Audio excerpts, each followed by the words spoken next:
Heather Green, and I'm a teacher in San Francisco. This day last year, I had the privilege of attending the Hay House Ignite conference, and I got to see some very inspirational speakers and authors on stage.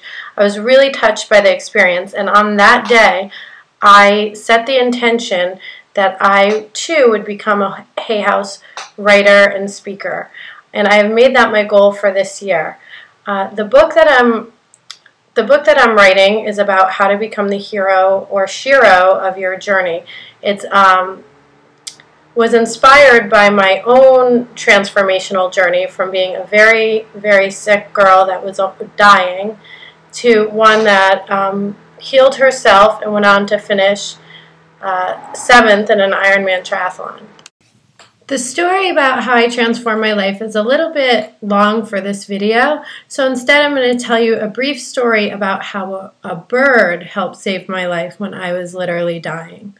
So back when I was a freshman in high school, I was hooked up to IVs 3 times a day. I was catheterized because I couldn't urinate on my own. I was having seizures daily.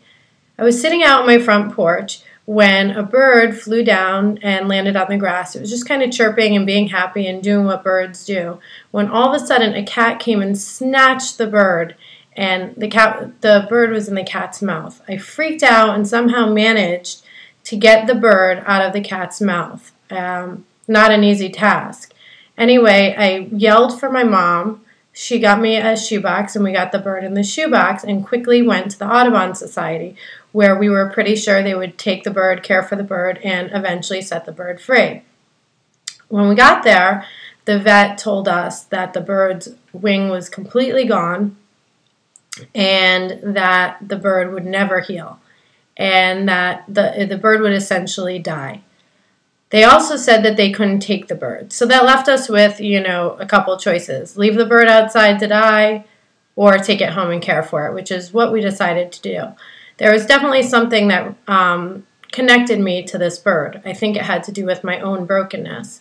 So we took the bird home, and the vet warned that the bird would be very depressed and suicidal, which she was. She refused to eat. She thrashed in her cage in an effort to hurt herself. We had to give her a water drip so she could drink her water rather than out of a bath, because they said that the vet said she would drown herself. We named the bird Sunshine, even though it was a very dark time for the bird.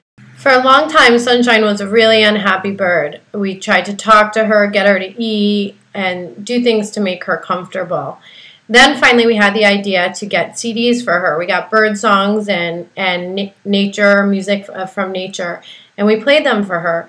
And suddenly, Sunshine began singing and singing and singing her heart song. Soon, over time, she's becoming a happy, happy bird, this wild animal becoming a happy domestic bird. In time, she lived up to her name, Sunshine. Every morning, my family and I woke up to her singing her song.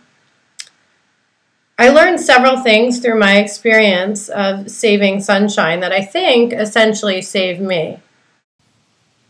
What I learned from Sunshine was 3 things that would sustain me. I realized how resilient the spirit is, whether it's human spirit or animal spirit, how we're so, we know how to persevere. The second thing I learned was about how we can literally transform our lives. Sunshine went from a wild bird to a domestic bird and learned how to be happy, which ties into the third thing. Sunshine showed me that happiness was possible despite what was going on around you. She was literally stuck in a cage like I was stuck in my diseased body, but she learned to be happy. I use these things to transform my own life. Sunshine's no longer with us, but since I was a teenage girl, I've continued to collect stories of transformation about people who have become the heroes and sheroes of their journey. These people include Wayne Dyer, Oprah Winfrey, Steve Jobs, Abraham Lincoln, Maya Angelou. And several of these people are written about in my book, Flip Your Script, The Shero's Journey. It's about transformation, moving from darkness to light and creating profound change in your life. Now, since I am a teacher, I have a little assignment for you.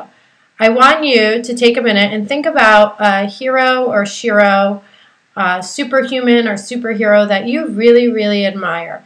It could be Wonder Woman, it could be Superwoman, it could be Oprah Winfrey, it could be Lindsey Vonn. Okay, you have that person in your mind? Now I want you to think of 3 adjectives that describe this person. What does this person embody? Okay, you got them? Okay. These 3 characteristics are mirror images of what you value and who you are. So my challenge, my homework assignment for you is to take those 3 words and find a way to be those things this week. For example, my shiro is loving, spiritual, and empowering. So I want to emulate what she does. So this week I'm committed to a daily spiritual practice, letting someone I care about know how much I love them, and empowering at least one woman this week. So you have your homework assignment. Good luck.